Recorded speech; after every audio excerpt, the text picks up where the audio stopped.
Jericho Rosales at Ann Curtis magsasabog ng lagim sa muling pagtatambal.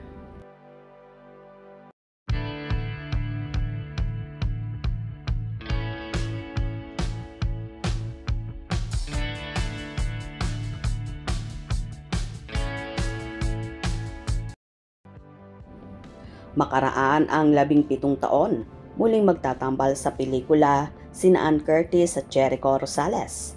The Loved One ang pamagat ng proyektong pagsasamahan ng dalawa mula sa direksyon ni Irene Villamor at produksyon ng Viva Films. Unang nagkasama sina Ann at Jericho sa Baler, ang romantic war film na opisyal nakalahok sa 34th Metro Manila Film Festival noong December 2008.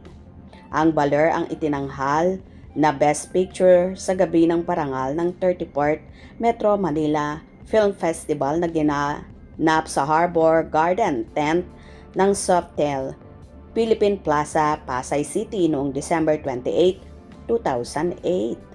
Si Ann ang nanalong Best Actress at nominated naman si Jericho Rosales bilang Best Actor. Muling nagkapareha sina Ann at Jericho sa Green Rose, ang drama series ng ABS-CBN na napanood mula February 14 hanggang May 27, 2011. Noong April 2024, nagkaroon ng mga haka-hakang may gagawing proyekto sina Ann at Jericho dahil sa Instagram post ng actress. Kasama si Direk Irene sa larawang ibinahagi ni Ann. Mahigit 1 taon na ang nakalilipas. Ngayong August 2025, matutuloy na ang shooting ng pelikulang pagsasamahan ng tatlo, ang The Loved One. Unang nakatrabaho ni Ann si Irene sa Sid and Aya, Not a Love Story, ang pelikulang pinagbidahan nila ni Dingdong Dantes. Certified blockbuster ang Sid and Aya dahil pinilahan ito ng mga manonood nang ipalabas sa mga sinihan noong taong 2018. Tila kapanapanabik ang muling pagtatambal ni Echo at Ann makalipas ang napakahabang panahon. Kaya naman sobrang excited na ang dalawa sa movie nilang gagawin.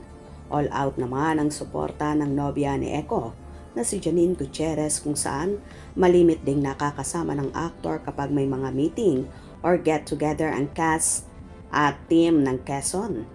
Lahat din naman ang ginagawa ng dalaga ay approve sa aktor at siya pa ang nangungunang mag-post nito sa kanyang Instagram story. Pagpapakita lang kung gaano siya ka-proud kay Janine at suportahan sila sa kanilang mga ginagawa. Anyway, so excited ng lahat sa movie ni Echo at Ann na for sure, papatok na naman ito sa mga manonood. Congratulations in advance!